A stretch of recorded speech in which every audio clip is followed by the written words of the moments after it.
বিভিন্ন রকমের ক্রিয়া সৎকর্ম, সিক্স ক্লিনজিং প্রসেস, যেটাকে বলা হচ্ছে ধৌতি বস্তি নেতি ত্রাটক নৌলি কপালভাতি। যারাই যোগা করেন এইগুলো কিন্তু অবশ্যই করবেন। এই ধৌতির মধ্যে যেমন আছে চক্ষু ধৌতি, কর্ণ ধৌতি, নাসিকা ধৌতি, জিহ্বা ধৌতি, দন্ত ধৌতি, বমন ধৌতি, পেটটাকে পুরো ওয়াশ করা। আর আছে কি ধৌতি বস্তি, মুখ দিয়ে নুন জল খেয়ে তার একটা পদ্ধতি আছে, পুরো এই ড্রেনটাকে পরিষ্কার করে দেবেন। আপনার বাড়িতে যে ড্রেন আছে যদি আপনি এক মাস পরিষ্কার না করেন কি হবে? পোকা জন্মাবে, দুর্গন্ধ আসবে, ভালো লাগবে না। ঠিক আপনার শরীরে একটা বিশাল ড্রেন রয়েছে, এই ড্রেনকে রেগুলার পরিষ্কার করতে হবে।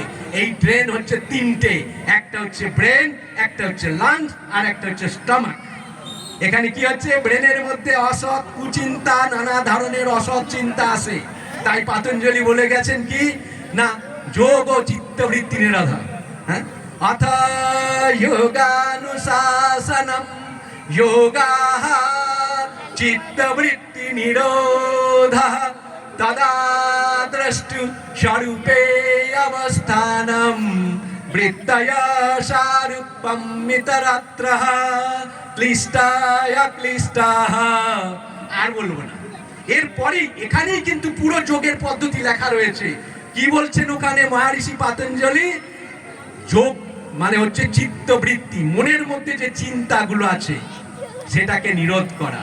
অর্থাৎ আমাদের যে সাইকো মানসিক চিন্তা, এটাকে আগে নিরোধ করতে হবে।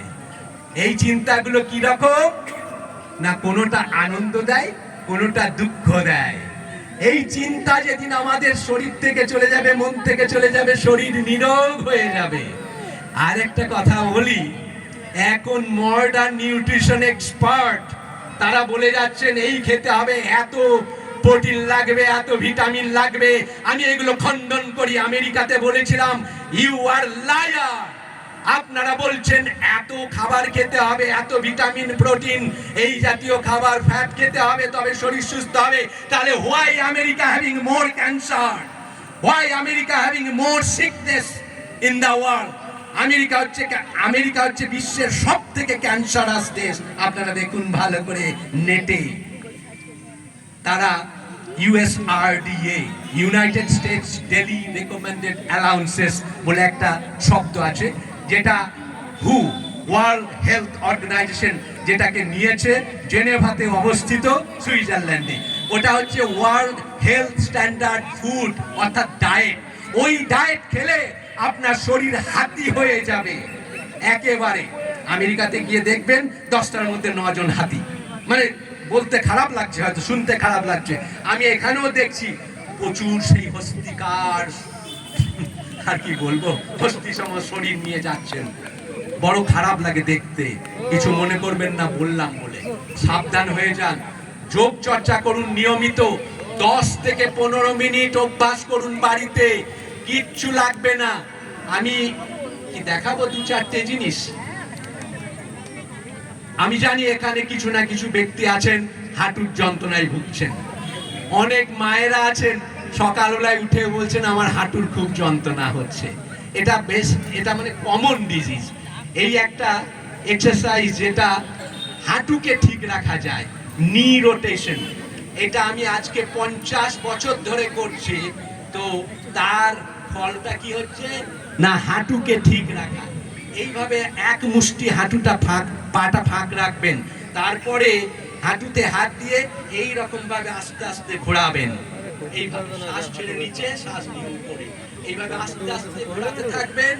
ধীরে ধীরে আপনি চলে যাবেন যতটা নিচে যেতে পারবেন, গোড়ালি না তুলে। এইভাবে আস্তে আস্তে আস্তে আস্তে নেমে যাবেন। এইভাবে উল্টো দিকেও তাই, অপোজিট ডিরেকশনে একই। এই নি রোটেশনটা করতে থাকুন, দেখুন আপনার হাঁটুর যন্ত্রণা চলে যাবে। এই একটা পদ্ধতি। আর একটা জানি না, আপনারা নিশ্চয়ই জানেন হয়তো এই রোটেশনটা। আর একটা পদ্ধতি নি রোটেশনে দেখাচ্ছি, আমি সময় নিয়ে নিচ্ছি এইবার। ওকে, থ্যাংক ইউ।